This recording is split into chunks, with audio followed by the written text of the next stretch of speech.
Welcome to episode 43 of the Camerosity the Camerosity Podcast, the world's longest running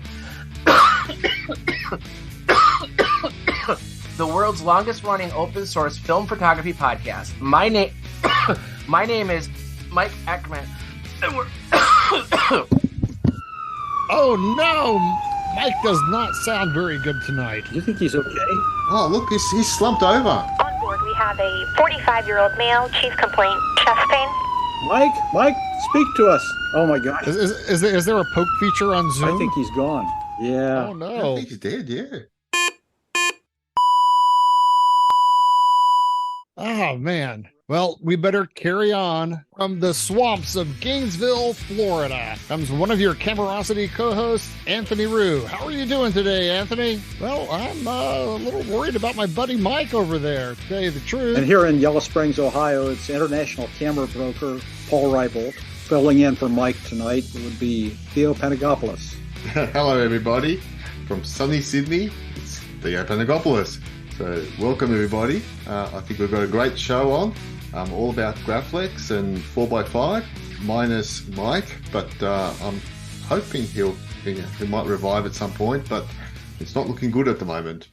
Hey, Theo, before we dive into the world of press cameras and 4x5, how was your day at the camera market? Did you find anything fun? I did. I came across a Voigtlander Prominent, so I'm very, very happy about that. It came home with me, so it's not something you can leave behind at a camera market. So this is the first episode that we've really ever devoted much time at all to Graflex. And I was going through mine today. I had a friend who I was his camera scout for about 25 years, and he was an old bachelor, and he collected cameras, and I scouted for him, and I found him cameras. Well, it turned out his favorite camera of all were any Speed or Crown Graphic. And what I learned was that there were a huge number of variations in those cameras, not just by, the model or the anniversary or century or whatever, but also by the lens and shutter possibilities and other things that went into it.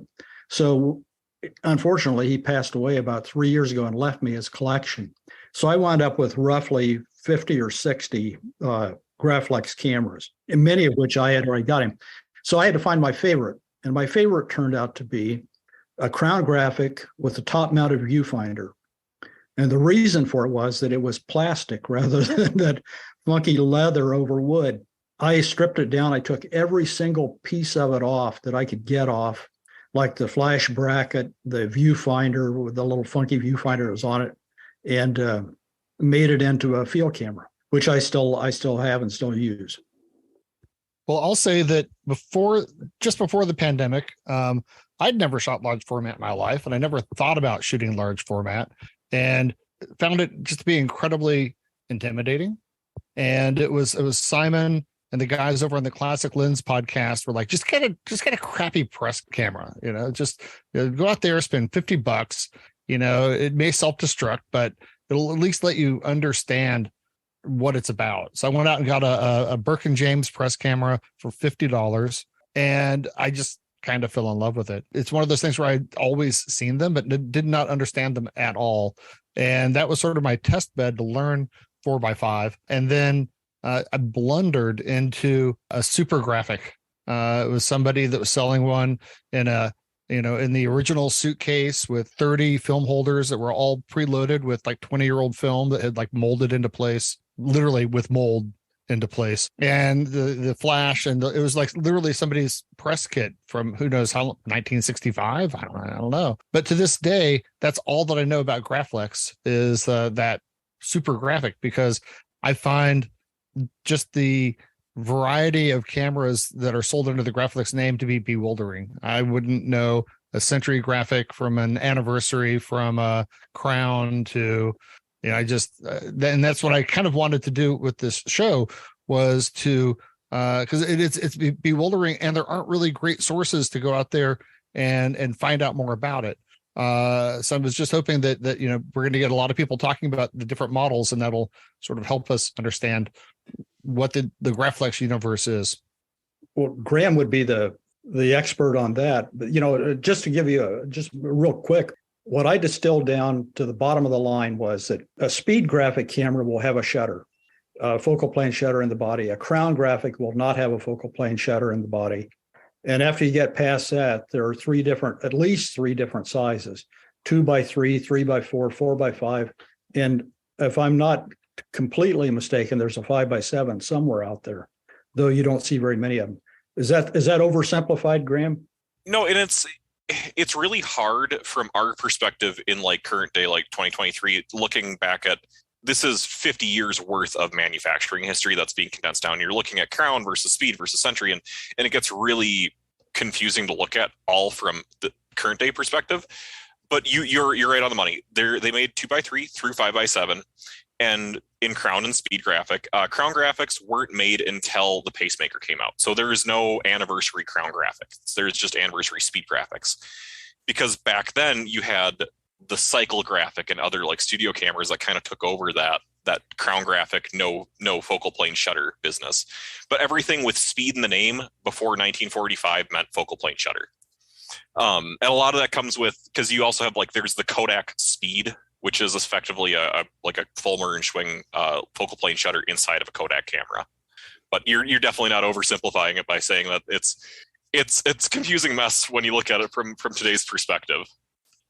Hey, Graham, just as you've jumped in here, maybe give us a bit of a background of yourself, and because obviously you're got the name Graflex Parts, and it'd be interesting to understand where that comes from, your knowledge around Graflex, your background in Graflex, to sort of ease us into the topic. Oh, certainly. So I started up, Graflex Parts is more the name of just kind of a general project more than just a trade name. I think of it more of as project. And the idea is to not sell old Graflex parts. Like I've got a whole pallet full of camera junk behind me. That is just old. Like I've got boxes and boxes of speed graphic parts. But what I like to do is I machine new parts, and usually I like to do metal. So I'm not a 3D printer. I've got a laser and CNC in my shop too, but I've got a lathe and a mill. And so I'll make small parts and usually things that you can't get for speed graphics. I started up my whole thing about 5.5 years ago, I think now. I've been into film since I was about 13 years old, and I just turned 30 last week. Otherwise, I've been fully employed for a good 5 years now doing just Graflex repair. I'll do simple CLAs, like I work on speed graphics, a lot of speed graphics, just tune-ups and things like that. But I also do really extensive work, like I can replace focal plane shutter curtains. I do the whole 9 yards. I can make the whole big shutter curtains with all the ribs and everything like that. But what I really like to do in my shop is specialize on like little tiny things where they're really critical, where you can go out and buy another speed graphic for $200-$300, if you've got a broken curtain. But the cameras I like to work on are you can't get new parts for, or you can't even, it's like 5x7s and things like that, where there were only very few of them. So that's kind of where I've got a lot of my knowledge. I'm also involved in a few different Facebook groups, like the Graflex camera group that we've got. And there's a bunch of history and research that comes with just being involved in the work like I've been for years. So things like to me, it seems simple to look at speed crown graphics and that whole lineage. And it seems just apparent to me, but I'm well aware of how confusing it is to the average person just jumping in. So I can understand that, because I posted a picture the other day of and it did have a Graflex in there, and someone's come back and said, "Oh, that's a PH47E," and I've got, okay, how did you tell that just from the front? And obviously, there's all these tell signs there. So there's obviously a lineage and a background on where these cameras started and how they progressed. So it might be worth diving into that a little bit in terms of, Graflex, where did they come from? How did they start? And what was the first initial models, which I imagine is the look down SLRs? As far as Graflex goes, it's interesting because it's easier to look at a speed and crown graphic when you know more about where it all came from to start with. And so the company started out in about 1890, 1892-ish.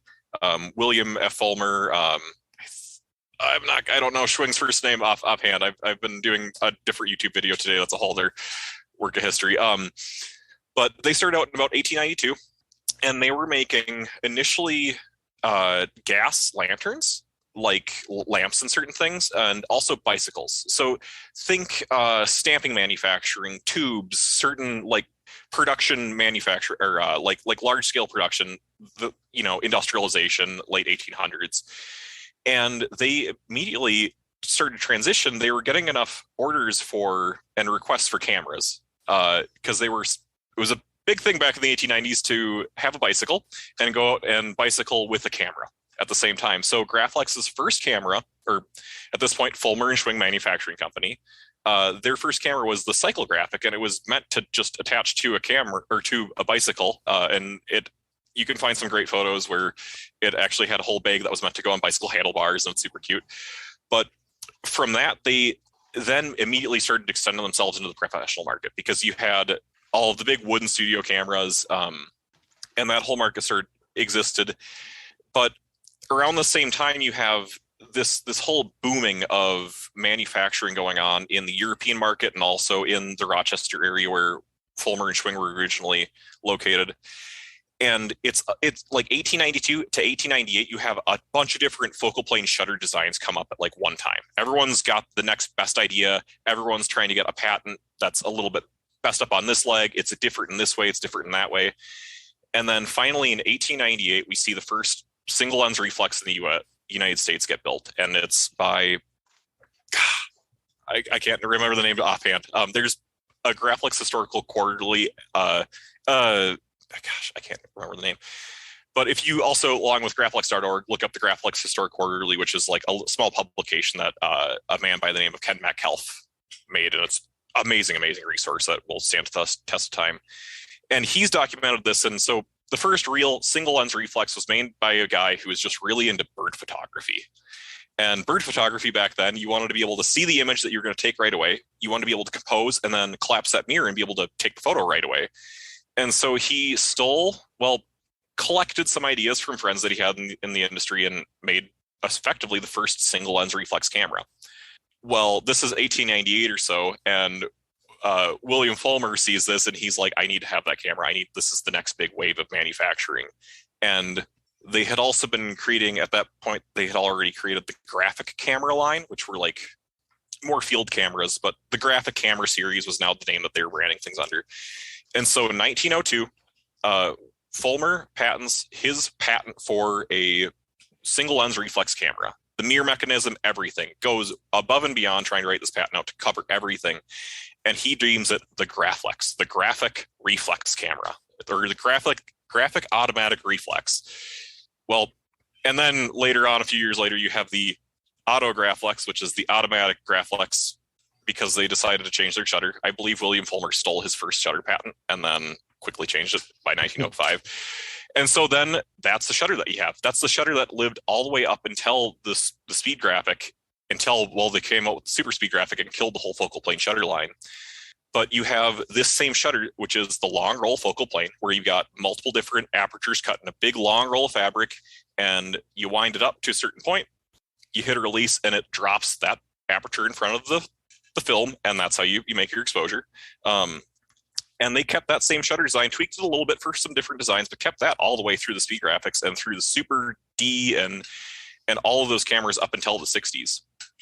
And so we see this pairing where the Crown Graphic didn't need to exist before the Pacemaker series existed, because before then you're only using a focal plane shutter, and with the cyclographics you would put on the shutter, like you could use it as an accessory.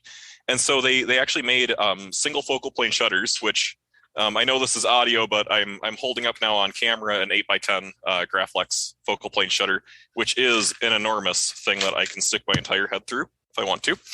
And for listeners, Graham actually just did. Yes. And so these shutters were an accessory for a bunch of years, and it took a good while before the market was right. And William Folmer, at this point, after the 20s, became Graflex. They adopted their pet name for their first camera as their whole, because that became their brand. You know, that was their big trade name after the 1910s was Graflex. And so they assumed that, and then once the market started to shift, because this is a whole big thing too. You say 2x3, 3x4, all ththese different formats. It also seems really irrelevant today, because you're like, well, 2x3 is like medium format, but 4x5 is large format, but why is there 3x4? And it's all of these small little ebbs and flows to a market that existed, where 3x4 was kind of like the redheaded stepchild, where it was kind of came into popularity a few times and then kept falling out of popularity.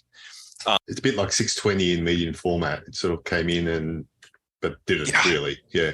And it had a use and a reason. And then, so effectively 3x4, if it just to put it out there, 3x4 speed graphics and crown graphics are the most rare of all the speed and crown graphics. Because 3x4 was just at a point before World War II where it was starting to fall out of favor, and Graflex didn't really want to make any more cameras for it. So after World War II, and they start to introduce the Pacemaker series, they actually, for about a year, did not want to release a 3x4 Pacemaker, but the market demanded it. And they came out with this quasi Graflock 3x4 that I've never seen one in person. I believe they all went back to the factory to get refitted within 6 months, because they had felt that would wear out immediately. Because it was, instead of Graflock where you're sliding in this film holder, it was their earlier system, but without this retaining ridge. So you're sliding against adhesive felt, and it wasn't a long lasted product. I think they only made maybe 500 to 1,000 units doing that, and then they all got immediately replaced. And then they came back out, made 3x4 after the war for a little bit, and it died just like that again. And so most of what you see today are either 2x3, like the baby speed graphics, or the crown graphic. And I guess just on top of this too, the Century graphic is another later cousin to this. Graflex really had this thing, and William Folmer had this sort of obsession with manufacturing efficiency. He's patented a lot of bizarre things like egg cartons and essentially like a lunchbox and some other really, really weird things, but they all revolve around like dies and stampings and different processes like that. And you see that happen with the older stuff, or with the later things. On 3x4 though, it could also have been that there was some resistance from Kodak and the film manufacturers, because that wasn't a high selling size of film for them, and for them to have to continue to market it, it was to their advantage for it to go down to go up to 4x5 and keep it there. And on the 2x3, then you could also get a rollback. Oh, so yeah. You could use 620 or 120 film in the rollback. So it simplified. It was better for everybody to drop the 3x4. What you were saying earlier about the backs on 3x4, they weren't all spring backs, weren't they? Later on, there was a Graflock back in the 3x4. There is. So what you get is, I guess traditionally also, because for people who aren't super aware of the Graflex system, you've got three main back styles. The first one is just called Graflex, which it's or people call it also slotted style. And there's this big metal ridge that the film holder has like a slot for that it goes over. And very soon after that, Graflex pioneered springback, or effectively universal format, which are the film holders that just shove into place underneath a spring holder. And so Graflex released a springback version very early with this. And then later on, as the markets changed, and as they got to the Pacemaker series, which is like 1950s, they changed out to doing a kind of doubling up of the same of the Graflex slotted version and the Graflock springback, because springbacks can't accommodate a lot of stuff, especially like the Lomo Graflocks, those in-stock specs that people are into right now. Those can't fit under a normal Graflex springback. It raises it too much. You'll break the springs on the camera doing that. So when you're using one of those, you use it on a Graflock, hence Lomo Graflock, and you take the spring viewing attachment off the back of the camera and put in the actual Lomo Graflock back. They really didn't make it easy at all, because you have the Graflex back, the Graflex spring back, the Graflock back. Like then you have the Graphex shutter, the graphic cameras. They obsessed so much about the graphic name that it just does not make things easy today. There's the Graph Larger. There's the right graphic spot, I think, for the. Yeah, that people think the Mamiya RB67 was like so innovative, but Graflex had a reflex mirror, rotating back so you didn't have to tilt the whole camera to do verticals. They had, when you opened the viewing hood, it would open a cover in front of the lens, which also became a lens hood. Like it was, they had everything like 40, 50 years before Mamiya. In fact, isn't the RB67 back based on the Graflex system? Yeah, I believe it is almost identical to a 2x3 Graflock. People tell me there can be some issue of a certain pin. I don't have one myself, so I don't know. But well, and tolerance has changed a little bit too once you get outside of Graflex's actual manufacturing line themselves. And that comes into all film holders too, I guess, as a warning to any newbies out there, is that not all 4x5 film holders are built alike. Wooden ones and metal ones can have a little variation, and wooden ones can wear down and get out of calibration.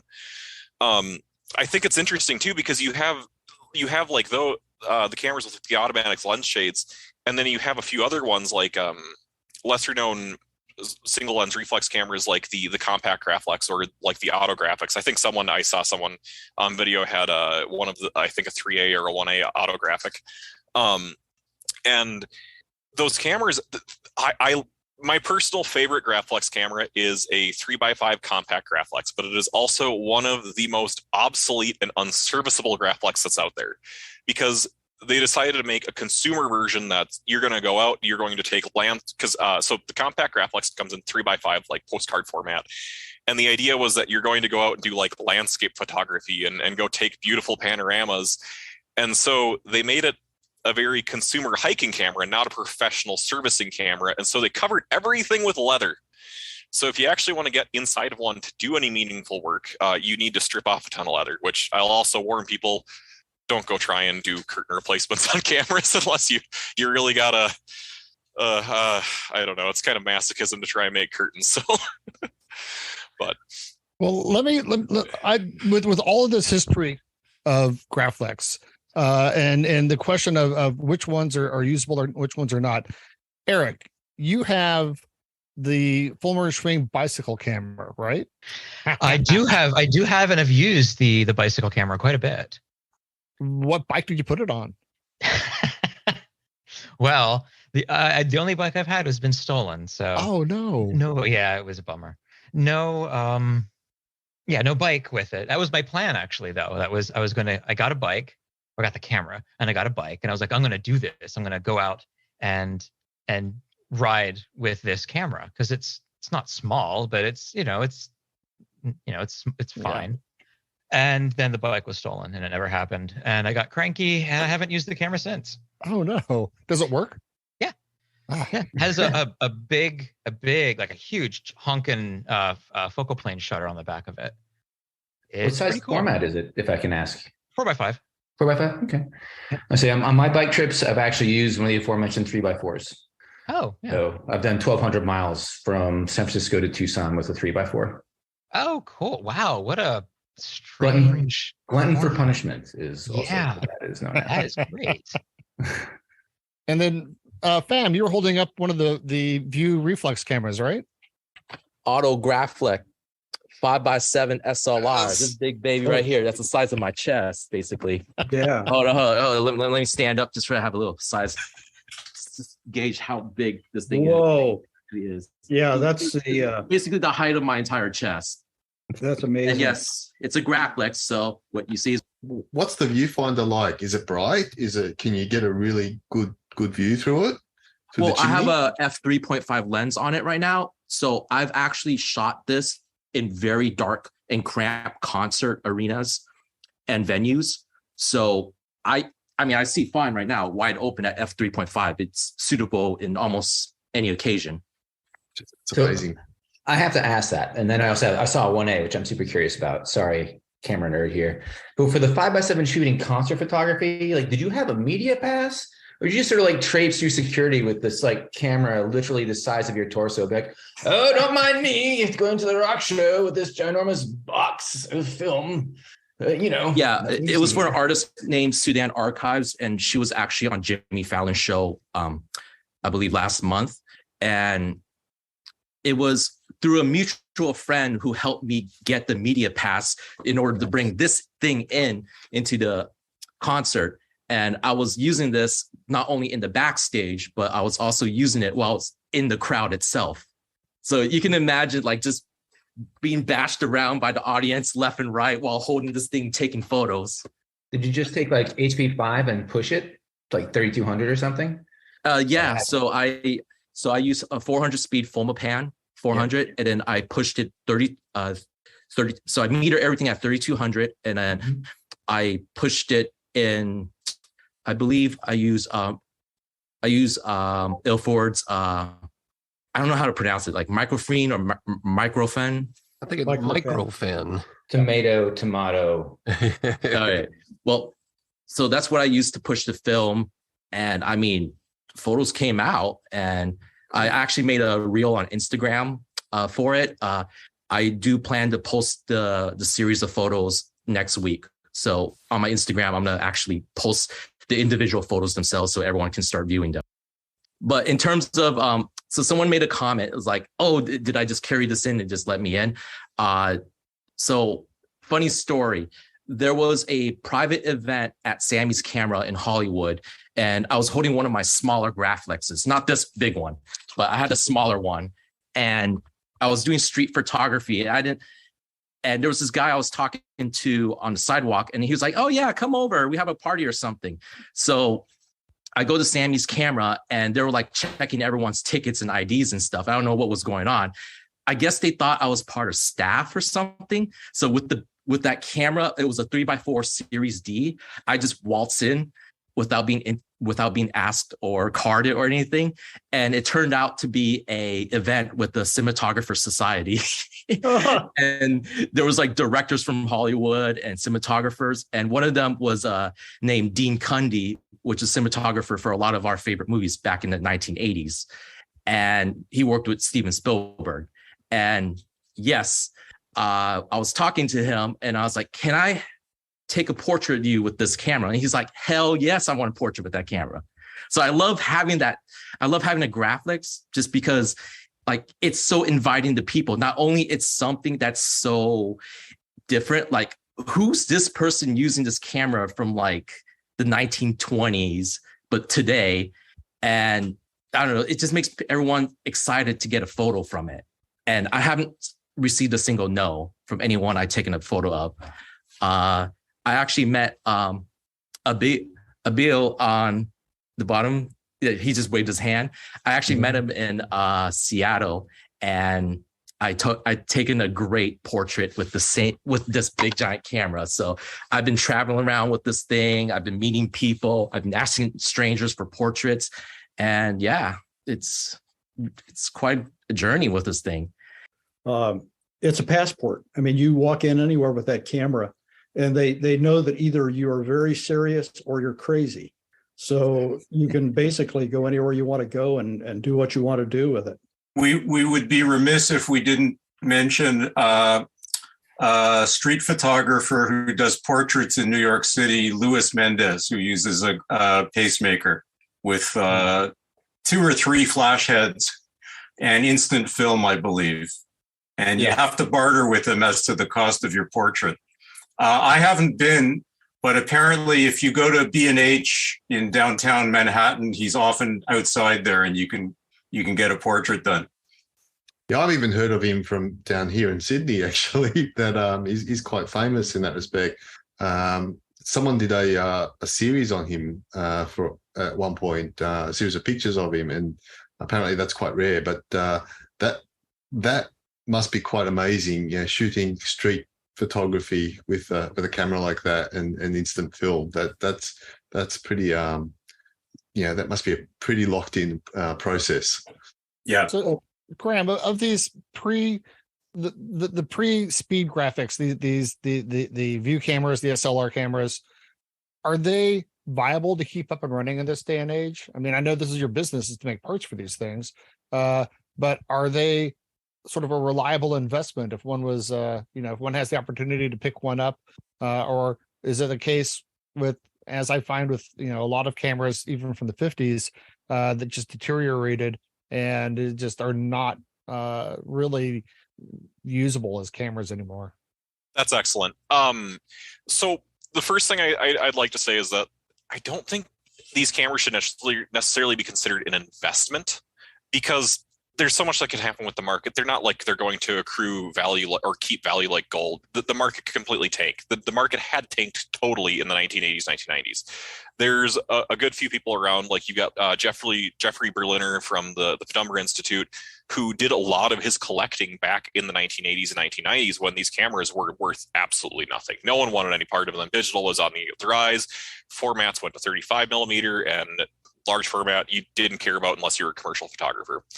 But as far as the viability of them today, I think generally what I'll say is, if you have a broken camera, just buy a camera that works and that reliably works, or don't just gamble money away on a $150 thing on eBay that might work, or it might come functioning somehow.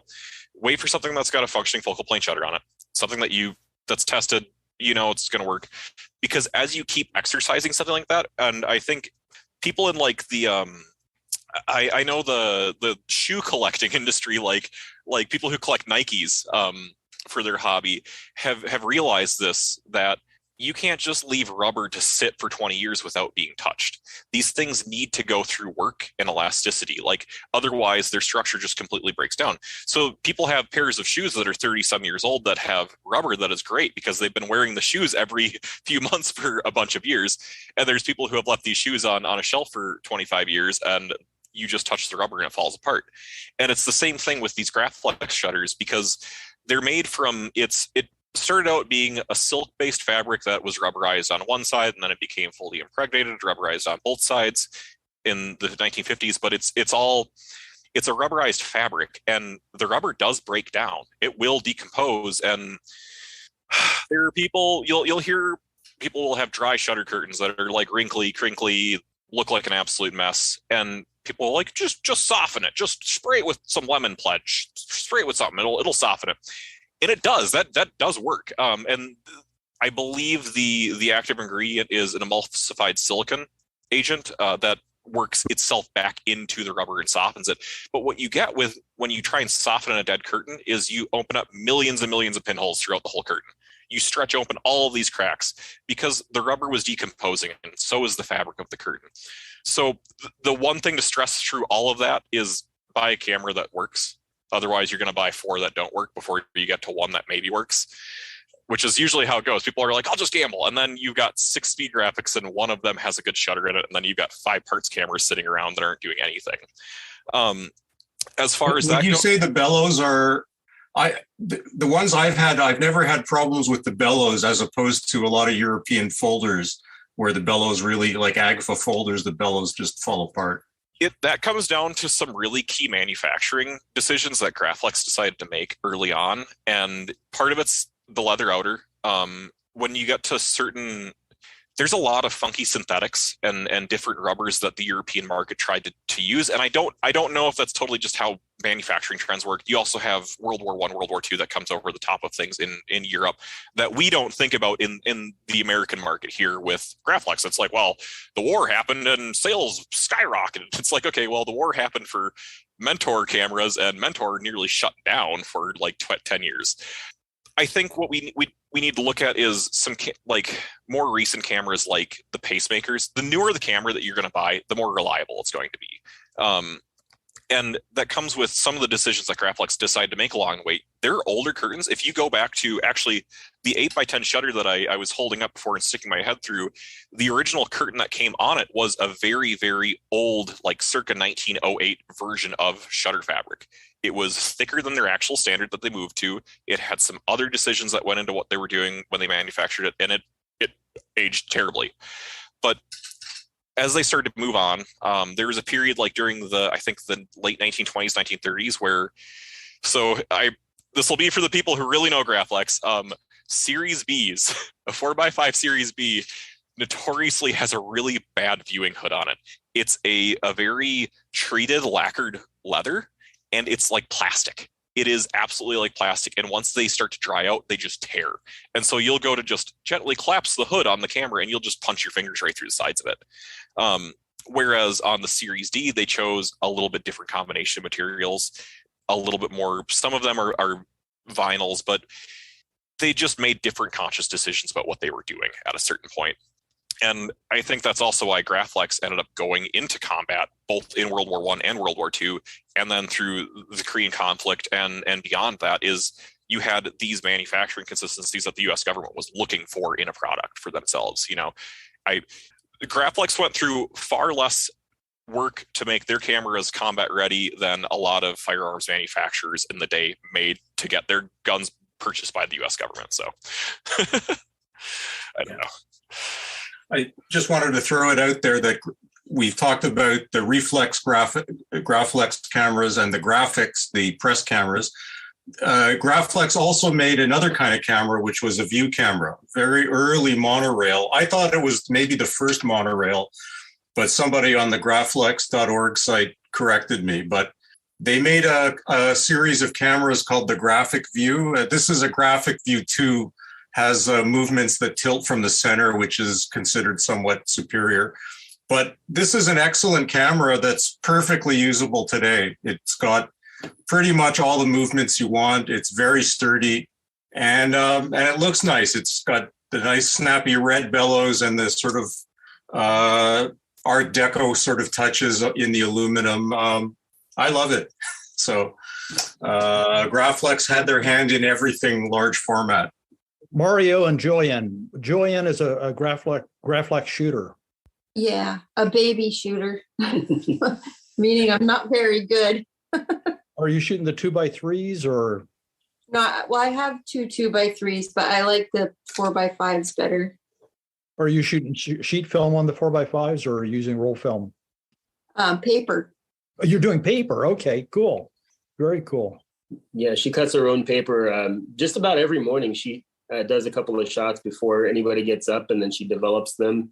And a lot of times her negatives are so good that we don't even invert them because they look good as negatives. Saying so good is very subjective. So so you're making paper negatives. Are you then, do you contact print them to make yourself a positive from them, or are you just scanning them and inverting them? I'm not very good at contact printing. I've done it a few times. So I've figured out what I like as a negative, and I shoot for the negative. So they're kind of like a Polaroid. Like I like what they come out as. I do scan and invert them too, but I just like them straight out of the camera. The hardest part to do that today is the fact that it's really hard to find a single weight paper that isn't back printed. So you get the paper and it's got, whoever the manufacturer was printed on the back side of it. So you can't really do a contact print to make yourself a negative from it. I have pretty old paper too. I've only been taking pictures for about a year, and I got my cameras they're pretty old, for $40, and it works. The focal plane shutter doesn't, but this one. Okay, so you're using the leaf shutter. You're using the leaf shutter for your experience. Yeah. And the paper that I have is also pretty old, so it doesn't have any words on the back. It's all free. So someday I'll have to buy stuff when I run out. So what particular model is that one? I don't know. It's a pre-anniversary. That's all I figured out. Yeah. Okay. So that's a model. Pre-anniversary is actually a model. Well, you're all saying things like A's and B's and D's, and I'm like, I don't know what that means. Well, and then to complicate things further, there's also they're called top handle speed graphics, which are the pre-anniversary before the pre-anniversary was the pre-anniversary. The top handle had a handle on top instead of on the side. And then so yours looks like it would be mid-transition from top handle to side handle. So there's like a brief here where they had that cool collapsing viewfinder that's on top of that pre-annie is super neat. Yeah. I have another one too. I have a newer one, but her eye broke, so she can't take pictures right now. This is Violet, and this one is Hazel. Hazel and violet. Okay, cool. Nice.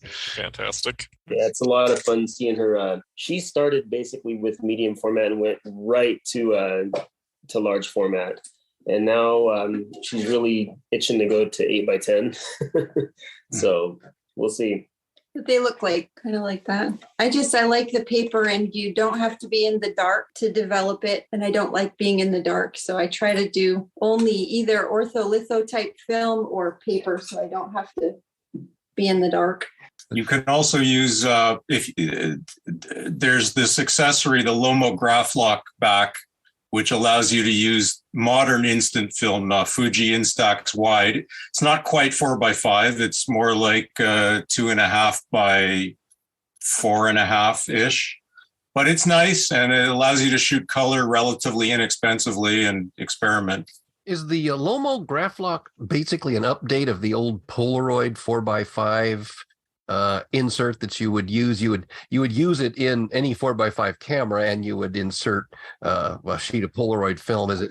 I'd like to interject a little bit quick, just on backing on this really quick, that I think there is a bit of principal difference when you go from a 4x5 Polaroid holder to the Lomo Graflock, because you have that flange distance difference that they created by having to have those rollers in the Lomo Graflock.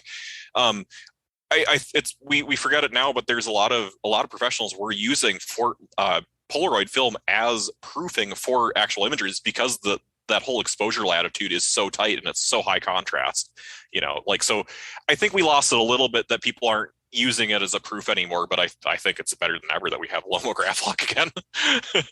Well, and like Luis Mendez, you can give out a print and retain your negative, and then just clear your negative. You still have the image, and you gave someone a gift that they're going to keep for the rest of your life.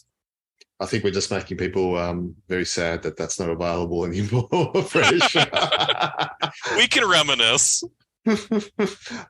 Well, if I can put the Lomo Graphic back in the drawer for a bit and try to get back onto our cameras. Continuing on with our education about Graflock, so we've made it to the press camera. We have the speed, and then we have the crown, and the difference being that the speed has the focal plane shutter and the crown does not. Are there tips that you have for people using a speed to be able to adapt, let's say, projector lenses or old brass barrel lenses? I mean, what are the relative advantages of if you're looking to acquire a press camera, of going from one over the other? Yeah, that's a big thing for beginners too, because especially when you get your first large format camera, you kind of want something that's going to hopefully do the whole deal that you want to do. And people look at a Crown Graphic a lot, and they don't realize that a lot of lenses you're going to want to shoot are projection lenses. Lenses that were not meant to take photos, they were meant to project photos. So you don't have an adjustable aperture or iris or any of that. It's a barrel lens. There's no shutter. You can't put it in a leaf shutter because it's probably too big for a leaf shutter, especially for the ones that you usually see on like a Crown Graphic. These like lenses like Buell's or the Heidos mats and all of these funky big lenses, they're part of why you want to shoot them is because they're really fast too. They're like f2.5 or f2.8 for a pretty long lens, and on 4x5 film that adds up. The focal equivalent becomes kind of crazy, and they're really, really shallow depth of field lenses. The big thing is, I'd say go for 4x5. If you might want to shoot 120 or smaller format films, you might want to try and get a 2x3 or 3x4 crown or speed, but save your money for a 4x5. And I'd honestly say also just save your money for a pacemaker version. What I like to recommend for the best beginner speed graphic is the iteration of pacemaker speed graphic before they went to that plastic top rangefinder. The side-mounted rangefinders that CalArt made can be calibrated way beyond what factory spec was even meant to do. Like, you can get them to be very, very fine focus. So if you're going to shoot, say, like an Aero Ektar, like a Kodak's aerial lens that are like prolific for the cameras that people were shooting in in the bombers and stuff in World War II. So it's those big lenses though, and shallow depths of field, like you really need a rangefinder that's going to be reliable. And so the CalArt is something that you can focus to that point. The top mounted plastic rangefinders that you see, they deal with an interchangeable rangefinder cam system. So there's this little piece of metal that you can change out, and each piece of metal is for either a like 127 millimeter lens or 150 millimeter lens, et cetera, et cetera. And to change your focus, you would change that. Instead of in the CalArts, it is a very manual process. You can only have one lens calibrated at a time unless you're going to go sit and spend a couple hours calibrating another lens. But you can get that lens that you're going to have dead on calibrated, so you can have your big, beautiful portrait lens that you want to get those sharp photos from, that you can be on the go with handheld. But you can also have your whole other kit of lenses that you can just use on a tripod. You know, you don't need to be hand holding your camera all the time, especially a speed graphic or a crown graphic. Those are kind of inherently meant to be on a tripod. People also forget that they're like, well, I wish the speed graphic had portrait mode. And it's like, it's got a tripod socket on the left side, so you can flip the whole camera 90 degrees onto its side and take portrait photos. You don't need to have a rotating back on a speed graphic. And beyond that, there's not really much to go on. It's easier to make lens boards for the pre-anniversary and anniversary speed graphics because they're just a flat chunk of plywood effectively. When you get to the pacemakers, they're like the stamped sheet of metal, and they're a little bit harder to work with. And also sometimes if you're trying to jam a really big lens inside of your front standard, you might need to get out a hand file and start whittling away at the front standard. I personally don't judge people for doing that to cameras. I'm not going to judge a camera that comes on my bench and it's had the inner diameter of the front standard's been whittled out so they can cram a big Pentac or some other enormous lens that was never meant to be on a speed graphic on a speed graphic. It's also perhaps worth mentioning that if people get pacemaker lens boards for their lenses, they can if they should later get either a graphic view like I have or a speed graphic or an anniversary graphic that takes, you can adapt the pacemaker boards onto the anniversary boards, but you can't go the other way. So it's good to invest in pacemaker boards. They're also harder to make because they have a rolled lip. And anniversary boards are cheap and cheerful, and you can make them. And the adapters are not that expensive. When I bought the graphic view, the guy threw in 3 adapters. So, it was no problem. Yeah. And the just one quick second is the other thing that you're going to deal with trying to put lenses on a lens board is you need a flange. And there's people who can make threaded flanges. You've got SK Grimes, you have REF Camera.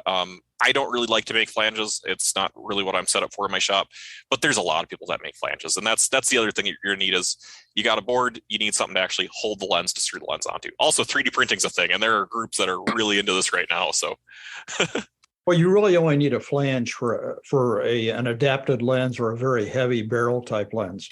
Yeah. You know, your little lenses, the 127s and the 135s or the 90s. All you really need for that is a jam nut that came with the lens, hopefully. And even if you don't have one, usually an enlarging lens jam nut will do the same thing. Or if you really want to be cheap, I've seen enough people make lens boards out of cardboard or MDF or foam, and you just jam the lens right in there. Maybe or even hot glue. You know, hot glue can come off of metal. That's not a thing that I'm going to get mad about either. Is hot glue.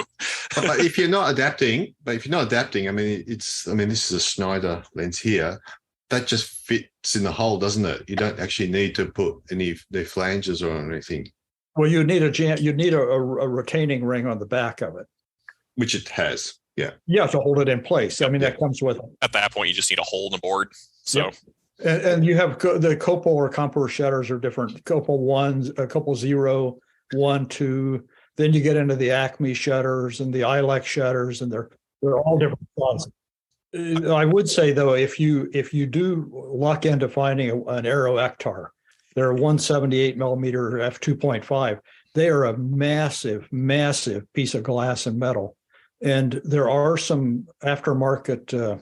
Some people have started making lens boards that do fit right directly into the speed graphics and the Graflex cameras. I've been lucky. The last 2 or 3 of them I've had actually came with those boards. So it made them very easy for someone to mount them into the camera itself. Joe Lohman, who I actually recommended before for being a resource of a website, Jolo is his branding for making boards. Jolo, the last 2 I had were Jolo. Great. Were great. Yeah.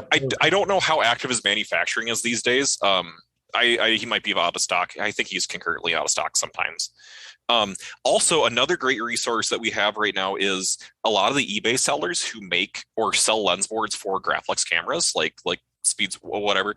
They offer just cutting a hole for free. So it's like you don't need to buy just a blank lens board and then figure out how you're going to cut a hole exactly centered to the exact diameter you need. You can just tell someone on eBay like what diameter you need. There's also Ross Burley with Burley Camera Company also does like wooden boards, and he's totally doing custom stuff. He does probably what I would consider the closest to factory version of pre-anniversary speaker graphic boards. But there's tons of resources out there. So it's pretty plug and play when you get into it. You just need to know what you're looking for and what diameter. I would recommend buying a digital calipers so you can measure everything pretty well. I was going to say, back to real quick, projector lenses is something to note in terms of getting them to cover as big of a film size as possible. Is they're made to have a really, like, you look at a projector lens, right? And it might be this long, and the rear element is way the hell up here, right? Because it's made to project something forward, not to bring something back and expand it. So if you get a really pretty like projector lens, a lot of them are made for 35 millimeter film, and it's like they don't throw a very big image circle. You can cut off a pretty sizable chunk of that back barrel, and it allows the image circle to expand a lot more to cover a much bigger circle of confusion, right? Like the Lights medium format projector lens covers a 3x4 pretty well. I have one without trimming it down, but that's because it's made for medium format slides, and so it's pretty damn big. I won't swear. But also, a lot of projector lenses, they don't have a very big barrel. I actually have a handmade lens here so you can see it. So there's one company, I posted a link in the chat, that on eBay sells M42 apertures. So one of the biggest problems with projector lenses is they're razor thin, right? Like if you miss focus, you've got their nose and no eye, and it's just like your portrait is garbage, right? But you can get an M42 base aperture, which, depending on how you want to do it, with the Lights, I use electrical tape because I am just a kludgy kind of guy. And it allows me to stop it down just a little bit to get enough depth of field to get like nose to ear. And it takes beautiful portraits. And it's probably like an f5.6 at that point instead of the f2.8. So if you're into just a little bit of work, you can do things with projector lenses that you never, ever thought you could, and make them cover a much, much bigger image circle than you would think that they would. So we've talked about projector lenses and adapting lenses and obviously the standard lenses that came on these things. But one of the things I find quite interesting when I look into the world of speed graphics, because they've got the focal plane shutter, is the brass lenses. And they've obviously got a very unique look. They're old lenses. They're beautiful lenses. I mean, I've got one here that's extra rapid Euroscope 6.5 by 4 3/4. It's labeled Baker and Rouse, which is an Australian company back in the early 1900s, which is one of the reasons I was so interested in it. But I mean, it's beautiful. It's one of the things I want to adapt to my speed graphic. Has anyone here been using the brass lenses to, say, take portraits or other things? Yeah, I use the brass lens almost exclusively, mostly with a Chamonix, but with the Graflex quite a bit. I have a brass lens on my home portrait 5x7. Unfortunately, after doing the test shoot with it, I realized the rig itself is around 16 pounds total. And I think I threw my back on one motion at one point. So I don't recommend it on the 5x7 home portrait for those that want to try. Okay, because I find that, I find it quite interesting. Are they actually quite hard to get the focus range correct? I mean, are they made for different cameras? Is it just a matter of looking through the ground glass and just getting it right through there? It totally depends on the lens. There's so many different kinds. Especially soft focus is a Petzval, and it's really just for portraits. I'm not a portrait photographer, and yet here I go. I have one. And if you're doing anything like a landscaping, it's not going to really work. But I also have an anti-planet brass lens, which is mostly made for landscapes, and it's just gorgeous. It's gorgeous. It focuses like any normal lens, really. And yes, the anti-planet is the best named lens maybe ever, I think. A wonderful low lens, and it has an aperture in it, which is kind of rare for a black brass lens. Don't be afraid if you get a brass lens that has water stops and they don't have any, just has the slit in the middle. They're easy enough to make. Yeah, they really aren't rocket science to make your own. You can get just really thin carbon fiber stock that you can just cut down yourself and drill holes in. You have to black out the back because they're not 100% light proof, but there's just a million different things you can make water stops out of. So don't worry about that at all. Oh, that's good to know, actually, because it obviously cuts down the price when you're looking for them as well sometimes. No, I was just going to say, when you get into the classic lenses for these cameras, the ones that are worth looking for that would have shutters of some kind would be the gold Dagors or the red dot RTARs and some of those lenses they have a very unique look. They're a little bit easier to work with than the barrel lenses are, just from the standpoint of having shutters and having apertures built into them. But the German lenses from the 40s and 50s, a lot of those are really cool lenses. Okay, so with the story of Graflex, bringing it back into that story there, we've gone through the press cameras. Graflex continued on, obviously through the 50s and 60s. What's the story there? Because that was probably the turning point for them, I imagine. I don't know that much about them being from Australia, so that would be good to hear what sort of started happening there with Graflex. And obviously they led into, cameras like the one Greg who showed us last week, which is the military one, which we'll come to in a little while. Graflex's history after World War II kind of changes a little bit. You'll also see sometimes people get really specific about what serial number dates they have for cameras, and it's because there does exist a book that is the original sales ledger that Graflex, or that William Folmer bought in 1912. He didn't keep track of serial numbers for the first 20 years of the company, and then I got a ledger and barely kept track of anything for the first 20 years. But through the book, what we see is that during World War II, mostly consumer orders just altogether stopped, and everything was generally like government ordering, but these orders got huge. And so Graflex was like at max capacity for manufacturing. And then after World War II, they got a little bit of it's both ways, where you have all these GIs coming home who appreciated these cameras that the Signal Corps were using, et cetera, et cetera. But a lot of these guys also just brought cameras home and like, oh, you're supposed to turn the camera in before you leave. And it's like they just smuggled them home. So especially the later on ones, the ones that were actually like done in olive drab green, people would, instead of turning them back in, they just spray paint them green.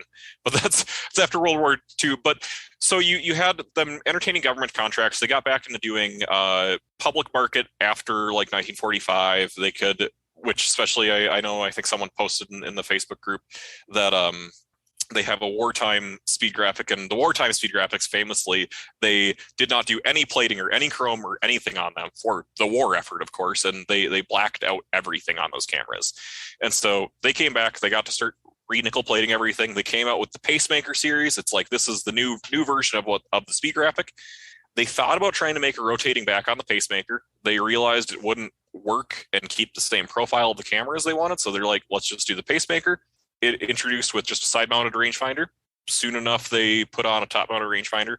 Around the same time, you had the last iteration of the SLRs that they released, which is the Super D, the updated version of the Series E single-lens reflex, where they updated it by having a flash sync.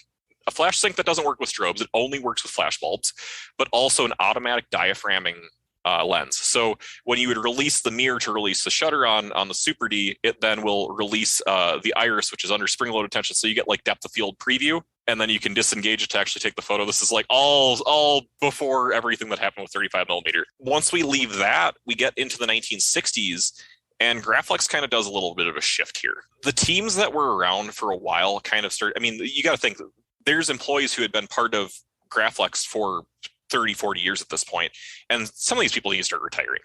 And so things start to change a little bit, and the company eventually, I think, just also falling out of favor for smaller formats in the 1960s, the company shifts hands to GE, and GE buys them. And under GE, they released the Graflex XL, which is like the Mamiya press version of Graflex that you'll see, where it's sort of that big, ugly rangefinder thing. The Graflex XL existed for a little while. They spent a ton of work. It was kind of like their brainchild again. The whole design team that was behind it cared a lot about making the Graflex XL. And they put in like every last thing that they could, and that was kind of the last oomph for the company. It came out, it effectively flopped because it didn't have that big of a market at that time. I mean, we still have this we're still trending away from large format as far as a professional commercial, like, or as far as more pictorial journalistic means, which that was the idea of a rangefinder, is you're going to be out shooting, you're going to be on location and not in a studio. And so it just didn't fit right. And so eventually Graflex sold off to Singer. And then Singer, in this last like 4 or 5 years that they owned it, Graflex went belly up in about 1972, 1973 when they sold to Toyo. And Toyo purchased the patent and design rights and not just the patent rights, but the actual like manufacturing designs and plans for the pacemaker speed graphic and the supers and all that they were releasing. And so you will find after the super speed graphic era, at the same time with the XL, you have the super speed graphic, which came out, which was just also a lot of work for a lot of nothing. And then Toyo started producing super speed graphics under Toyo's name. And also, to clear up confusion, the super speed graphic is not a speed graphic. It's effectively a crown graphic with a rotating back and a fast leaf shutter that they called the Speed 1000 shutter. So not in the same lineage of speed at all. They've gotten so far off track at this point by the end of it. And they sold off to Toyo in 1972. And in about 1973, you have Western Division. Western Division was Western United States, covering sales, service, et cetera, for Graflex up until 1973. Well, the 3 people who owned that at the point, or were working it, up and just bought it from Graflex. During all this sell-off to Toyo, they purchased the one Western Division location and all the stock that they had.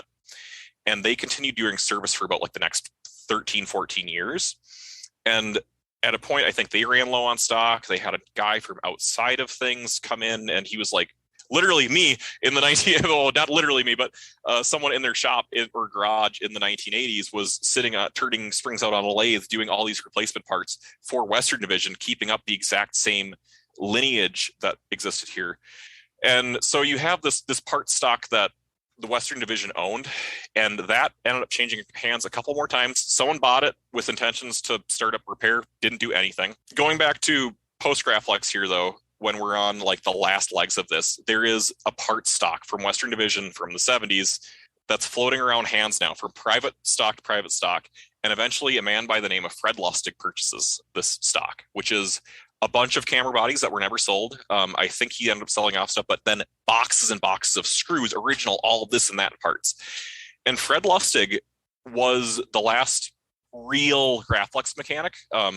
He was a tool and die maker. I think his dad was a tool die maker. I think he was like something for Mercedes or something another. So he was a pretty affluent man who was doing late life projects of rekindling Graflex and doing all this.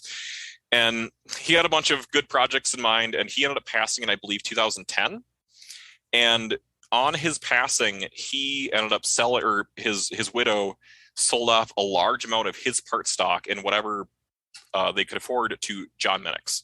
And so if you know John Minix of the Aero Liberator, John Minix is essentially the last inheritor of the last part stock that came from the original Graflex factories and stuff in 1970. So John Minix possesses this small amount of original part stock, but it's still dwindling. And that's why when I came into the scene, I knew all this was existed. But for me, I don't have a box of screws from the 70s that I can go to. When I lose a screw on the floor, I have to go make the screw for myself. I tried to get John on the show. He lives about a half hour away from me, but he just moved into like rural, like the area where all the springs are, and he doesn't have fast internet connection. He couldn't get a Zoom connection to work. Well, then in 1958, Bessler came out with a model called a C6, which was their military. It was made for the Air Force because the Air Force still wanted speed graphics and couldn't get them. Bessler came out with a model called a C6 that they used in their kits. But then there was also, Theo, don't you have a Burke and James? No, I have a Busch Pressman. A Busch Pressman. Yes, right here. Which so I mean, when we talk about the Graflex cameras, we should mention the clones and the ones that, I mean, this you can tell it's modeled on the Graflex. It's got the rotating back. Interesting enough, with the Busch Pressman, one of the main problems with them is the actual lens board is so small. That whole throat of the camera is so small, so you do struggle to get bigger lenses on it. But there's an interesting story with this one. I've got this camera here. I bought it a few years ago, and I opened up the back, and I bought it from the US. So I opened up the back, and someone's actually scribbled their name in it and their address. So I look up the name, and I can say it's Claire Wood without giving any other big details away. and it had an address in Santa Barbara. So I look it up. That address is gone and it's demolished, and there's an old apartment building and stuff there now. But I look it up and I find out that Claire actually shot postcards for all the motels across Santa Barbara in the 50s, and they're actually quite collectible. So I start looking for the postcards, and I've actually got 2 original postcards here shot with that camera in the 50s. So that's kind of interesting one. So this ended up with this Busch Pressman that's actually got some really interesting lineage, provenance back to a photographer who I've actually managed to get some original pictures from. So I'm absolutely stoked on that. And I've been using that to make 4x5s here in Sydney. And it's a fantastic camera, even with the original Graflex Optar lens on it.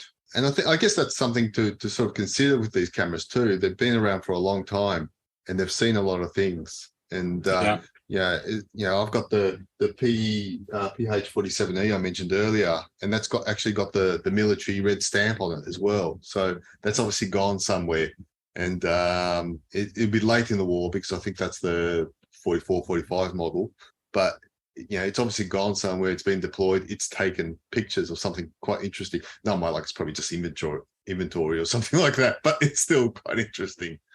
Another American competitor to Graflex for the graphic press type cameras was Burke and James, which I think was in Chicago. And they made a press camera called the Watson. There was also a British competitor, Micro Precision Products, that made a quite well-regarded press camera. My favorite bit about my Burke and James is that they hired Ouija to do the manual, and Ouija was famous for using his speed graphic, and somehow Burke and James thought they were going to get some of that Ouija magic by having these incredibly corny photographs of him demonstrating how to use the Burke and James camera as if it were some sort of like comic book illustration. Anthony, you said you had a Burke and James. Which one do you have? Do you recall? Right, Anthony's gone to grab something. I'm curious. Nick Marshall is here. He's been very quiet. Are you a graphic shooter, Nick? Starting to, yeah. I kind of avoided getting into large format for a long time because I didn't want to have to deal with the developing and scanning and stuff. And I'm pretty hardcore on instant film, Polaroid pack film and stuff. So I've seen a lot of good results with that, and I decided to just dive in a couple years ago. So yeah, I picked up like a 3x4 Series D. It's kind of like a little miniature lunchbox, very heavy miniature lunchbox, Series D, for a good deal. This was like KH. I don't know why they sell bargain deals that are look perfectly good. And then I also got a couple speed graphics recently, and I planning to try and shoot an event this coming weekend with the Lomo Graflex back I just got. So I'm going to try to fix up a speed graphic. Just going to use the leaf shutter because the focal plane shutter is maybe a little too. I don't know how the timing is on that, but the leaf shutter seems okay.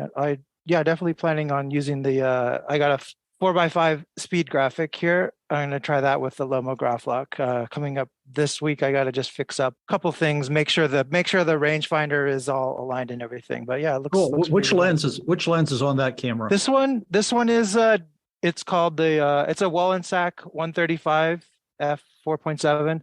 One of the cool things on this one I don't see very often. There's a lot of weird add-ons and things people made for the Graflex.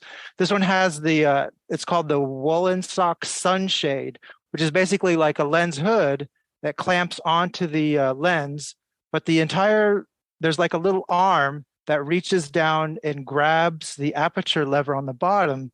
So instead of having to look at the bottom of the shutter to see the aperture numbers are all up on the top of the sunshade, cool. And you just rotate the entire shade, and you don't have to look at the bottom of the aperture, bottom of the shutter to see the apertures. Just kind of a cool little thing. I honestly had never seen that one before. Anthony's back. What do you got there? I don't know if this thing has a model or not. It just says B&J Press, patent pending, Burke and James, Chicago, and it's got a Rapex shutter and a Wallensack 6 3/8 Volostigmat lens. Okay, is it a black lens board? Yes. And the front of it's black. Yeah, that's the only model I think they ever made was just the Burke and James press. It's a very rudimentary camera, but it works perfectly fine. It's got a rotating back. It's got the CalArt finder on the side, which kind of sort of works. Yeah, it's a Chicago camera. The Burley Brooks was the distributor and Burke and James was the maker. That was dated from the early 50s, I think, up to maybe the early 60s. Well, like I said before, I bought this camera for around $50 just to see if I liked 4x5.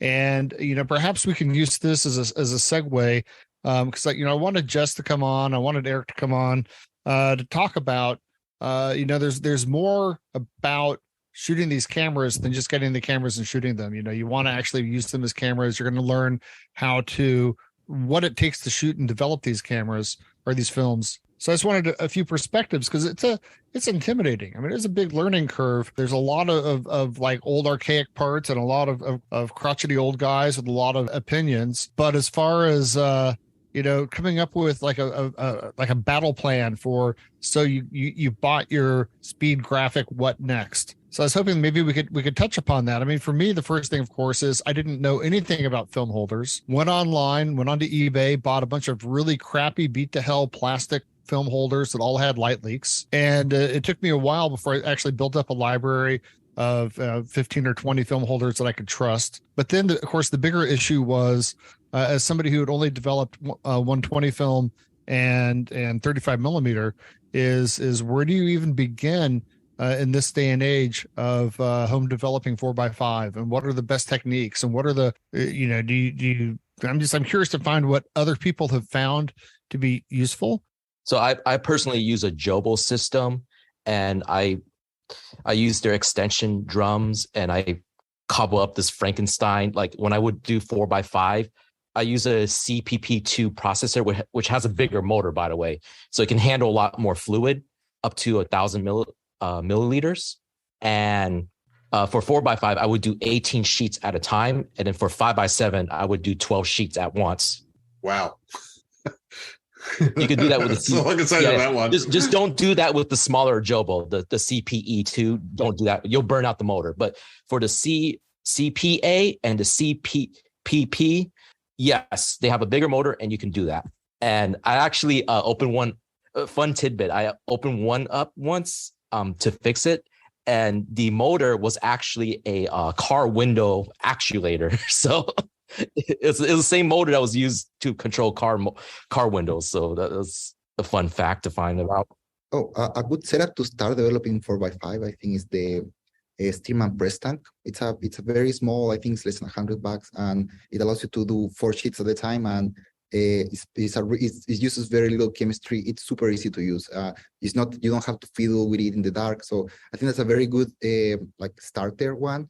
And for most people, 4 sheets at a time, I think is good. I think soon he's going to release one that allows you to develop 6 sheets at a time. He announced it recently. And another good one to get started on 4x5 is there's this 3D printed one that fits on a Patterson tank that is called the Bees. It allows you to develop 6 sheets, and it's probably, if you have been shooting film for a while, you have a Patterson tank, right? And use 1 liter Patterson tank, and that's it. And that's kind of it. And I think that if you have you got yourself a Graflex camera, just buy some cheap Foma pan just to try it, and it might actually work out of the box, right? And developing is not that different compared with developing any other black and white film. I was gonna say for starting out, paper negatives are great because you can work with them underneath the safe light. You can cut them down to whatever damn size. I actually bought a 3x4 speed graphic thinking it was a 4x5, and then I was like, this is not a 4x. Son of a. There were a lot of swear words involved because you can't get that film right, and the film holders I got were wrong, so I had to recalibrate everything. So paper negatives are great. They're cheap. You can handle them with a safe light, do whatever you want, develop them. You can do all sorts of things with them. It's a little bit harder to get now than it was when I started doing this, but X-ray film, the Kodak B/RA stuff, it's single-sided, so it has an anti-halation layer on one side and emulsion on the other side. I think there still might be one company making single-sided X-ray film. Also insanely cheap. You just cut it down to size. Also handleable underneath the red light. If you develop it well, you can get full. I did Route 66 with not a speed graphic, but with a travel wide 4x5 on a bike with that film, and it was great. Also, the Arista litho film is dirt cheap and comes in 4x5 and 8x10. Again, red light handleable. You can just watch it develop. You just sort of get it dialed in, and when you really get used to that stuff, you can just mess with it, because as it develops, you can play with it. You can put chemistry on it as it goes. You can create effects. You can get it as smooth as glass, or you can just mess with it and create artifacts through chemistry, right? For both paper and litho, ortho, X-ray stuff. And then once you have that stuff down, like I've used the Liberty, people hate the Liberty daylight tanks, but I've used the Liberty tanks, and they're pretty good for stand development. Like they get weird agitation artifacts depending on how you use them, but you can put 12 sheets of 4x5 in one of those, and I think they cost like $30. And if you're doing a stand development, they're freaking great, and they're kind of bulletproof. They're not, I won't say idiot proof, because I've messed stuff up in them, and I'm certainly an idiot. But they're also really great alternative. I've done mass develop 12 sheets at a pop for like 6 hours in a row, coming off of big projects like that. But for just starting out, paper negatives or the Arista litho. You can watch it, you can do whatever you want to with it, and then once you're comfortable, move on from there.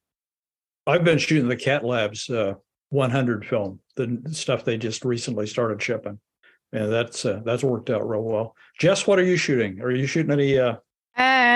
So I feel a little bit of like a fish out of water here, because I only shoot with an Intrepid. I don't actually own a Graflex.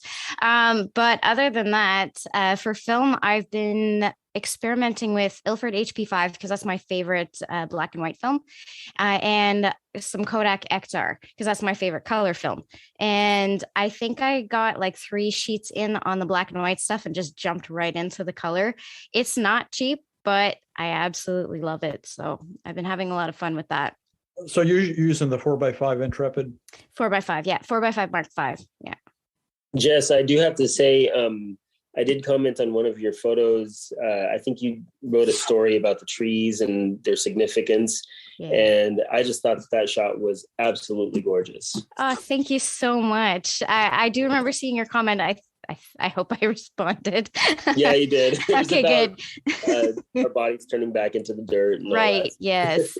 Well, thank you so much for that. That's one of my absolute favorite trees. Yeah, I photograph mostly in the woods with my Intrepid, or actually I should say exclusively at this point. I don't think I've brought it out anywhere else so far. But that's what I really wanted it for, because I took the Mamiya RB67 out into the woods with me all the time. And so I thought that 4x5 would just kind of give that extra oomph that I was looking for in my images. And I actually think that it does a pretty good job. Of course, I'm going to end up making mistakes along the way for sure. I've spent a few $100s on color film alone. So, mistake number one. But I'm really excited to keep exploring. Are you processing your own film, or are you sending it out to the lab? So the black and white I process at home. I actually use a Stearman press tank.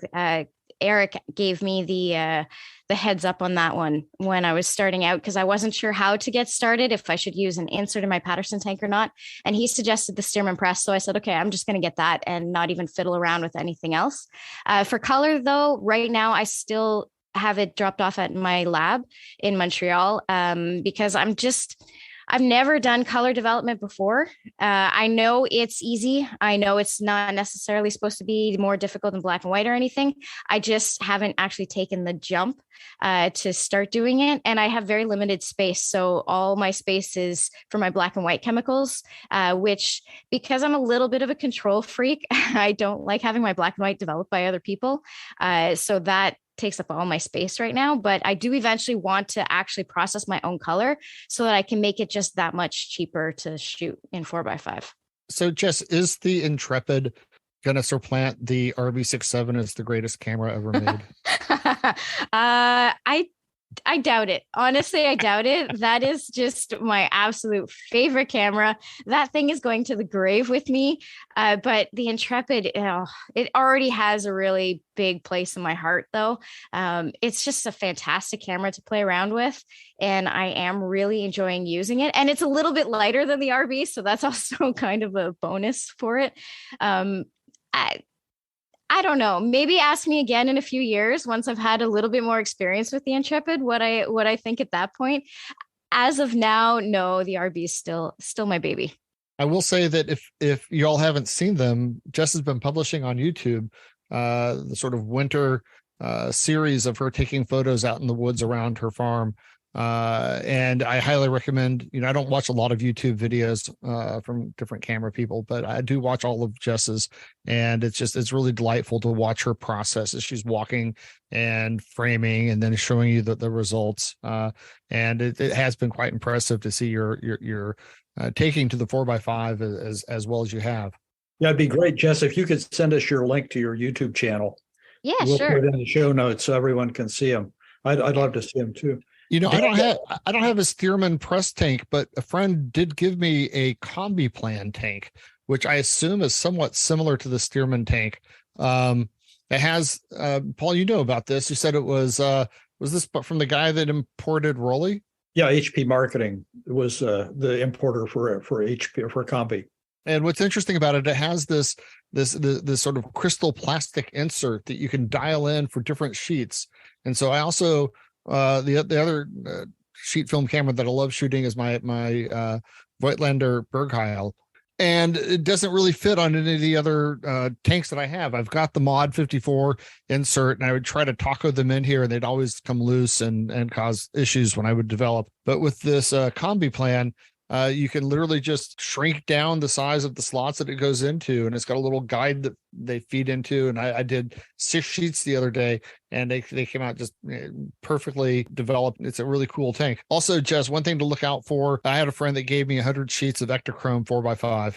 Oh. And so I've been home developing my Ektachrome 4x5, and that is a thrill when you pull that out of the soup and you hold it up to the light the first time. And if you've never seen a 4x5 reversal, it kind of makes your heart go pitter pat. That's exciting. Provia is actually one of my favorite slide films. I love shooting that in the RB. So I'm actually hoping to pick some up in 4x5. I don't know if that one has been discontinued, but anyways, before all of Fujifilm disappears. But I'm definitely keeping my eyes open on eBay for any kind of 4x5 slide film that I can find. I use 100F in Provia 100F in my 4x5, and it is fantastic. Oh, nice. To Anthony's point, it's fantastic when you hold it up and you just see all those colors. Yeah. Amazing. Hey, Daniel was holding up some cool stuff earlier. Yeah. I just picked up this Super D from eBay. I got it for a really good price. I think a really good price. I got it for $500. It is the older Super D model. And, I've been doing everything Graham has told me not to do. So I've taken out the curtain. I've put silicone oil on the curtain. I've done some other experimenting things because my curtain actually, it's from what I've heard, the Super D curtains, Graham, maybe you can explain, they usually are pretty good, but this one seems like the older one style rubber. The other thing is it's 3x4 and it came with the 6x9 back. And so that was really so I can actually shoot some medium format with it. Some other gear that I have, maybe a little, if we can see it in the background here. It is a Graflex enlarging camera that's been converted into 11x14. And, I used the rare Graflex 3x4 as the shutter for my Barra lenses. That's some of the gear I have with Graflex. And the 11x14 is going to be really wild. Andy is Photo Fam in chat is going to be helping me a little bit with trying to figure out how to shoot that. Last episode, Greg joined us, and at the very end of the episode, he showed us a picture of his Combat Graphic. And you also have a PH40? The case minus the camera. That's right. You had the case and the accessories. I have everything in the case except the camera and the tripod. It had that olive green tripod in the front. So I know I can replace the camera pretty easy because it's just, I think from everything I've gathered, it was a pacemaker, right? I think I think that tripod might be a little hard to find, especially in olive green and that went in that kit. But I mean, even if I just get the camera, it's still a pretty complete kit. Well, the Combat Graflex you had was just beautiful, and you had all the lenses for it, as I recall. Yeah, I mean, so the guy that gave me that, you're going to love this story, is, I'm retired military. He's a retired military photomate, but he was in a little bit older. He's older than me. And he said that in the 80s, we have this thing, it's called defense reutilization, where all equipment is supposed to go to be sold to the public if it's, if it's got some value, so the government can get some money back. And there was a list, a lot of camera gear was stored in Philadelphia. And somebody said, oh yeah, we've got all these old cameras. And so the guy said, well, send them down here to us in Norfolk, Virginia. And they thought it was like a tri-wall where the cameras. Well, an 18-wheeler showed up full of those camera kits, those Graflex camera kits. So needless to say, they had way too many. And so I think they kind of just handed them out. Remember, somebody was talking about how cameras disappeared in the military. They handed them out as gifts to everybody in the command. And then they got rid of the rest of them because, this is like 82. So those cameras were long past their useful lifetime, especially for 70 mil. Anyway, I got that kit from a guy that was part of my group. And yeah, it's got all three lenses. The flash is still got the little tag on it from probably when it was inventoried by somebody in the military when it was issued. I don't think it was ever been used. Can I comment on this really quick? Sure. So if we're talking about the rangefinder, the combat rangefinder Graflex. Okay. Yeah, the huge one. Really interesting. That actually got canceled halfway through manufacturing. So the ones that exist that were actually in the military's hands would have been whatever the trial batch would have been, where initially there was supposed to be a batch of 500 of civilian and 500 military. The military 500 was going to be fulfilled first. Both orders were actually canceled, and so no one actually knows the definitive ship unit number for either of them. All we know is that there are maybe like 400 and some kits of the which is crazy that there's only like 400 and some, maybe 500 at the max for the olive drab green ones. And then even fewer than that is we have some civilian ones that came painted black from factory. And like I said before, like sometimes the green cameras that were in military hands just got painted black anyway, but there were ones that actually did come out of the factory in a black paint. And it would have been a thing where they would have been partially through manufacturing, and the government probably got like 200-300 of them, and they're like, this is all, like, we don't need this anymore. Like the necessity for it in what the military was going to do with it anyway, it was gone. We had smaller cameras, better cameras. Also, the Combat Graflex has its own issues for servicing. It's not a very reliable camera system. But what we get is maybe 400 and some units, and then a scant couple black civilian units that come up on eBay every few years. But technically in the book, both have been completely strike-through, crossed out, both 500 unit batches. So just, sorry, interesting note on top of that. Yeah. So effectively, the only ones that would have been used would have been like experimentally used. They would have not actually been used for real purposes. So, well, I mean, I've talked to several guys in my group. I know that camera was designed back in the 50s, and I'm going to assume it was probably a reaction to the Korean War is more than likely what it was. And that's probably why it got canceled, because the Korean War was so short that by the time they got the manufacturing spun up and everything, it was too late. Well, but, and look, I'm sorry, I mean, guys in my group, and they said they've actually remember using that camera in the Navy because it was made for the Army. Yep. But they, you know how it is. Stuff ends up on a shelf, and somebody orders it, and they get it. And they remember using it. So it was used, maybe not in war, but during wartime, if you will. Well, and that's also the military. You're not just going to leave a few hundred. Well, and also part of it was they probably were trying to get a few units to be using the cameras to try them out for a couple of years before they just didn't want to continue the contract at all and just let it fizzle. But you look at, if not to talk about guns, but if you follow like firearms manufacturing history from the time too, there's a lot of other things that during the Korean War, we had a lot of ideas and we tried to get like different programs together, and then 1953 hits and the money's no longer there for those projects. So it's like, okay, just pull the contracts. Let's go back to what we're doing, rethink things for the 1960s. And then Vietnam happens, and now there's all that with the M16. So gone. I've got a sort of a different sort of a question, not about gear, but just about maybe the philosophy of all this.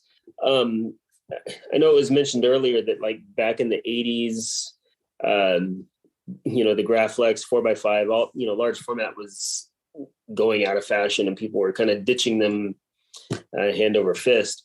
But now it seems like I see a lot more people using Graflex or whatever kind of cameras. Intrepid's making cameras, 4x5 cameras. Why do you think there's anybody here? Why do you think there's kind of an upswing in people wanting to shoot these old style cameras where they're kind of difficult to use? What is the deal behind it, you think? Well, I'll tell you one thing. If you ever go down the rabbit hole of printing from a negative directly, making actual prints with an enlarger, and scanning works brilliantly, but printing from there is something about a print made from a large format negative that is astonishing. The gradation, the sharpness. So you get an image quality, a look that's real hard to duplicate through other means. I guess I would have to agree. I only recently myself, like I have a wife that shoots large format. I myself have only very recently, I'm saying within the last week, have gotten into medium format, and I'm just blown away at, a cheap film, the Kentmere 100. The clarity of that film in medium format is just astounding compared to 35 millimeters. So I can only imagine what it would look like in 4x5. Yeah, it really is remarkable. I mean, even folks who know nothing about imaging or anything else will see a print made from a large format negative and they go, oh my God, it's so clear. Because there really is just something almost visceral. And I've always thought it's gradation, but whatever, it's something you can see on the print. I think it's not only just for large format, but for film in general. My experience, my wife has two sons who are now in their 20s, right? That I've known them since they were their teens when she and I started dating. So through high school, and I've been shooting film for, all entirely. Like this is what I learned on is film. And when you break out a film camera of any kind, that generation is like, what's that? Because all they've ever done is produce something digital. They've rarely been able to create art that they can then hold in their hand and say, I did this, right? And so there seems to be a lot of fascination with the physicality of it, right? The physicality of the process, the physicality of the end product, and the fact that you can't just, you can wing it. I wing it gratuitously a lot, and that's just part of me breaking a lot of eggs. But you really have to pay attention. And for the people who fall in love with large format, it's that too, like the spades, right? You need to really dial it in and get it in control and figure out what you're doing and not make any crazy mistakes. And it's almost like the process is, I won't say religious, but it's almost therapeutic, right? Like you do this thing, you do this thing, you do this thing. And depending on how far down the rabbit hole you go, you can go everywhere from you can cut your own film, load your film holders, make your own damn camera if you want to, right? You can make a sliding box camera. I've done that. It's actually really interesting. You can make your own damn lenses. It's not actually that hard. You can do the whole thing from making your own medium to developing the film, every single step of the process. And if you make the slightest mistake, it's on nobody but you, right? And every single triumphant success is also on you. And that's a really magical thing, I think. We heavily edit these after they're done, so if you need to have a long pause to gather your thoughts, or let's say you don't know the answer to a question, need to think about it, and then come up with the answer later, I'll get rid of all the pauses. So I think film in general has seen a resurgence because of aspects. If you start to trail off on a topic, which I've been known to do quite a number of times, Marcy, I think you just grabbed something to show us there. That's fine. There we go.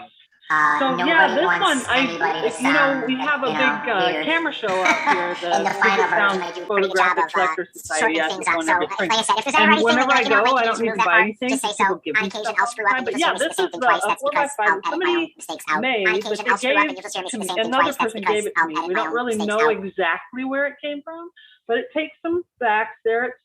And it's super easy to use. It's got film in it right now, so I won't open it, but just pull it up for the shutter, little level on the top if you care to have your images straight up and down. But another thing I got there, and I don't know, I imagine everybody, but I didn't see anybody mention this one, is the tanks that we were talking about.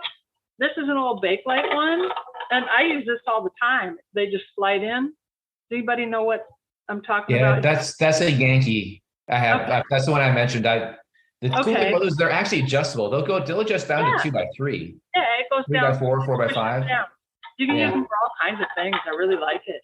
But anyway, people hate on them because they're hard to agitate and get good agitation. But if you're careful, they're okay. And they're the great agitation on those tanks is lift and drop. Not too hard though. It's fake. No, just lift one side and then drop it, and then lift the other side and drop it. Yeah. Anthony, what time is it? It's time to start wrapping up. Who would have thought that there was so much to say about Graflex? And we didn't touch so much stuff that I wanted to talk about, but we may have to do a part 2 Graflex episode like we did on Pentax. Does anybody have, we've got a great panel here. We've got a lot of very interesting people with a lot of historical perspective. Are there any last questions before we wrap this up for the night? Well, thank you all for coming. Graham, thanks so much for coming by. It was terrific to have you with us, and we want to get your link to your website to post in the show notes. Oh yeah. Thank you for having me on. I'm not usually like a podcast listener per se, but this was an absolutely fun chat. If you want to get a hold of me or find any of the things that I'm doing or any things that I'm into, I'll send you my link itself. But I just go by Graflex Parts on my website, on my Facebook, Instagram, all that stuff. So I think Anthony has the way to get in touch with you. So we'll post all that in our show notes. And awesome. And thanks everybody for coming. And I know we've all missed Mike being here tonight. Mike is a little under the weather this evening, so he's resting comfortably at this point, and we hope he recovers soon. So anything else to say, Anthony or Theo? What do you think we're going to do next week? I mean, we've lost Mike, so I'm not sure how we're going to go forward with this. By the time we do the next show, hopefully I will have a box from Australia here. And I know that you had a reciprocal box from Ohio that showed up in Australia. And Paul, I know that you're always having cameras rolling in. So what do you say we just do a show where we talk about what's going on with our own lives and get caught up and just see what cool new cameras we're playing with this week? Yeah, we'll just have a couple of beers and talk about Mike, about what a great guy he was and how much we're going to miss him. That sounds like fun. Let's do that the next episode. Sounds good to me. Good. I'm in for that. Well, we said we were going to get Robot Mike. Robot Mike was going to make an appearance, but apparently the only Graflex he's ever shot is the Jet with the CO2 cartridge. I mean, that's a claim to fame. Who the hell else has shot one of those? Yeah, who else has had one that worked? All right, guys. Thanks so much, and we look forward to having you visit us again sometime. Thanks, everybody. Good night. Thank you. Bye. Thanks, everyone. Bye-bye.